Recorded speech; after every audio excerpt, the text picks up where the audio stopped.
எனக்கு அன்பு இருக்கிறதா? எனக்கு மனதுருக்கம் இருக்கிறதா? என் மாமியாரை சிநேகிக்கிறேனா? என் மாமியாரை என் தாயை போல நான் சிநேகிக்கிறேனா? அன்பு காண்பிக்கிறேனா? என் மருமகளை மகளைப் போல நேசிக்கிறேனா? மகளுக்கு ஒரு விதம், மருமகளுக்கு வேறு விதம் என்று நடந்து கொள்கிறேனா? என் புருஷனை உண்மையாய் நேசிக்கிறேனா? என் மனைவியை உண்மையாய் நேசிக்கிறேனா? என் பிள்ளைகளை நேசிக்கிறேனா? பிள்ளைகளுக்கு செய்ய வேண்டிய கடமைகளை செய்கிறேனா? அல்லது வரும் சம்பளத்தை, வருமானத்தை குடித்தே தீர்த்து விடுகிறேனா? மனம் முடிக்கப்படாத என் பிள்ளைகளுக்காய் மனம் கலங்குகிறேனா? அல்லது ஊதாரியாய் நான் திரிகிறேனா? எல்லாவற்றையும் புகைத்தே தீர்த்து விடுகிறேனா? கஞ்சாவை குடித்தே மயங்கி நிலையில் கிடந்து பொறுப்பற்றவனாய் வாழ்கிறேனா? எனக்கு இரக்கம் இல்லையே, மனதுருக்கம் இல்லையே, அன்பு இல்லையே என்று இன்று நாம் கேட்போம். இப்பொழுது கேட்போம். ஆண்டவர் இப்பொழுது தருவார்.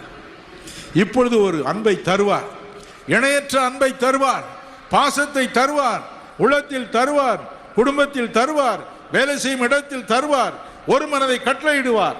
ஒரு மனதோடு இன்று நாம் ஜெபிக்க போகும் ஒவ்வொரு காரியத்திற்கும் பதில் தந்தையாக வேண்டும். தருவார், இரட்டிப்பாய் தருவார்.